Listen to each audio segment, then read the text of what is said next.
나라를 맡긴다라는 것은 대한민국의 자존심으로는 허락할 수가 없는 일이죠.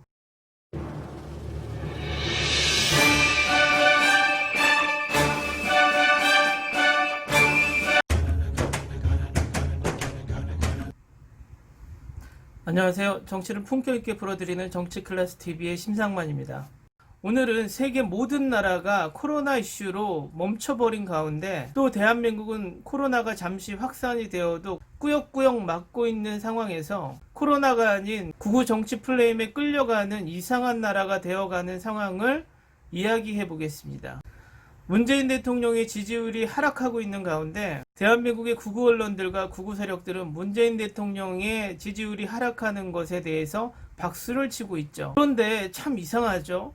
얼마 전 4.15 총선 때 문재인 대통령과 더불어민주당의 지지율이 올라갔을 때 우리나라 여론조사는 가짜다, 조작이다 이렇게 외치던 세력들이 이제는 여론조사를 신봉하고 있습니다. 그런데 이들은 참 이상하죠. 독재 정권 시절 대통령의 이름만 이야기를 해도 잡혀가던 시절, 나라 정책에 대한 비판만 해도 잡혀갔던 시절에 독재 정권을 미화하는 그 세력이 지금의 문재인 정권의 욕은 마음껏 하면서 정부 정책의 비판도 마음껏 하면서 지금은 좌파 독재 시대라고 떠들고 있죠.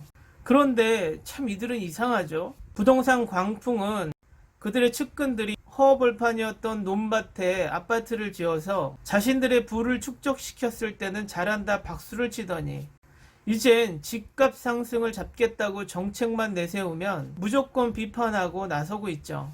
그런데 이들은 참 이상하죠. 국토 면적의 12% 안에 대한민국의 인구가 52%가 살고 있는데 부동산 문제가 하루 이틀 문제도 아니고 미국의 뉴욕, 호주의 시드니, 일본의 도쿄, 영국의 런던 모든 국가들이 기형적인 집값 상승으로 골치 아파하고 있는 가운데 수도권 집값 상승은 무조건 문재인 정부 탓으로 돌리고 있죠. 그런데 이들은 참 이상하죠. 북한이 연평도에 미사일을 쏘고 연평도에서 해전을 할 때 전쟁이 일어날까 벌벌 떨더니 문재인 정부가 들어서서 단 한 번의 국지전이 일어나지도 않았는데도 꾸준히 남북 대화를 시도를 해도 손가락질하고 나서고 있죠.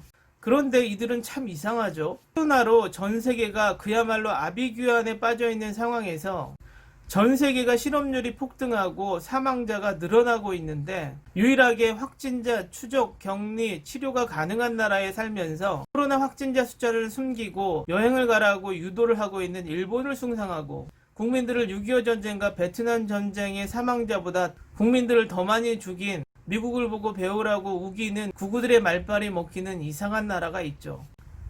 왜 정상적인 나라 속에 이상한 나라가 존재하는지 아십니까?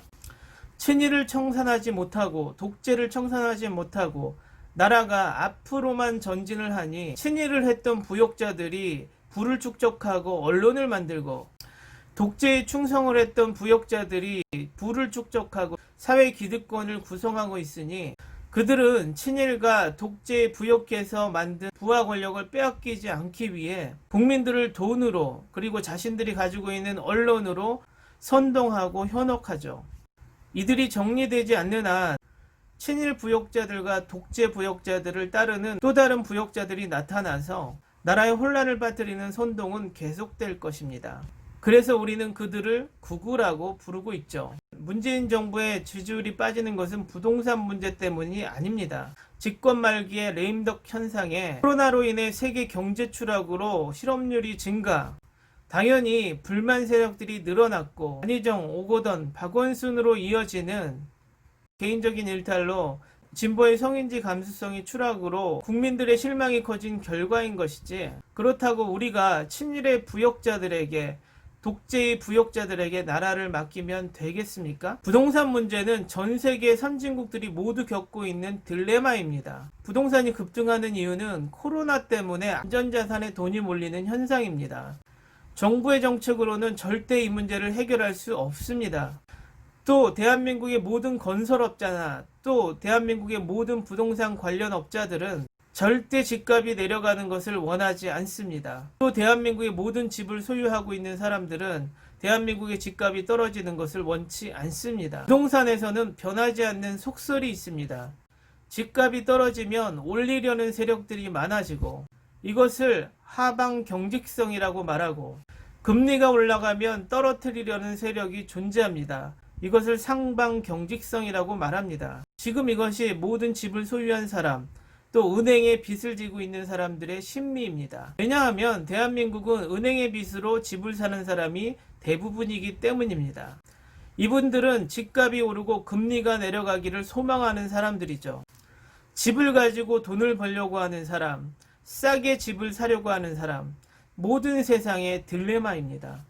제발 구구들의 프레임에 말려서 환상을 보지 마시고 현실을 직시하고 세상을 보시기 바랍니다. 다시 말하지만 친일의 부역자, 독재의 부역자들에게 부역을 하는 구구 세력들에게 나라를 맡긴다라는 것은 대한민국의 자존심으로는 허락할 수가 없는 일이죠. 오늘은 여기까지 하겠습니다. 오늘도 생활 속 거리두기 꼭 실천합시다. 여러분의 구독과 좋아요는 저에게 큰 힘이 됩니다. 항상 시청해 주셔서 고맙습니다.